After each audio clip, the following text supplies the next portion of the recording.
Hello বন্ধুরা, তোমরা কেমন আছো? তো আমি আজকে ঘরোয়া রান্না একটা বাঁধাকপি মাছের মাথা দিয়ে বাঁধাকপির ঘন্ট তোমাদের সাথে শেয়ার করব। তো আমি এখানে কুচি কুচি করে বাঁধাকপি কেটে রেখেছি, আর আমি দুটো ডুমো ডুমো করে আলু কেটে রেখেছি। তো এই দুটো আলু আর বাঁধাকপি নিয়ে আমি চলে যাব রান্নাঘরে। তো দেখো, রান্নাঘরে আমি কিছু উপকরণ রেডি রেখেছি। তো এখানে আমি লাগবে লঙ্কা, আর এই যে সাদা জিরে, গরম মশলা, তেজপাতা, এলাচ, আর কিছু বাটা মশলা আমি রেডি করেছিলাম শিলে বেটে, আদা, জিরে, লঙ্কা। আর আমার লাগবে নুন, হলুদ, তেল। তো আমি মাছের মাথাটাকে দেখো, এটা হচ্ছে কাতলা মাছের মাথা, তো আমি ভেজে তুলে ফেলছি।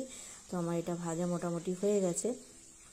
তো এর মধ্যে আমি এখন ফোড়ন দেব কিছু। তো আমি এর মধ্যে ফোড়ন দেব সাদা জিরে দেবো, শুকনো লঙ্কা দেবো, তেজপাতা দেবো, দিয়ে আমি আলুগুলো লাল লাল করে ভেজেছি।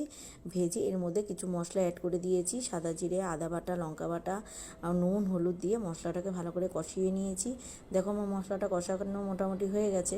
তো এবারে আমি এখানে বাঁধাকপিগুলো দিয়ে দেবো। বাঁধাকপিগুলো আমি ভাপিয়ে আমি জল ঝরিয়ে রেখেছিলাম। তো বুঝতেই পারছো, এখন সবারই পেটের প্রবলেম, তাই আমি বাঁধাকপিগুলো একটু ভাপিয়েই নিয়েছি।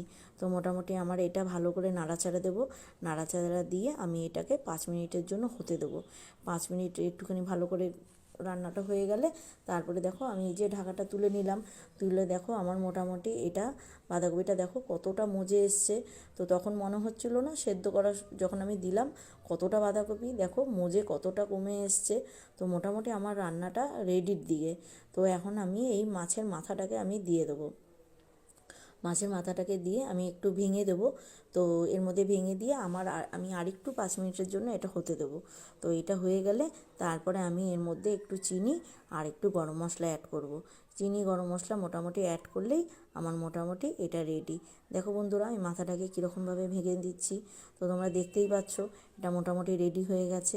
তো কেমন লাগলো? ভালো লাগলে শেয়ার করো, কমেন্ট করো।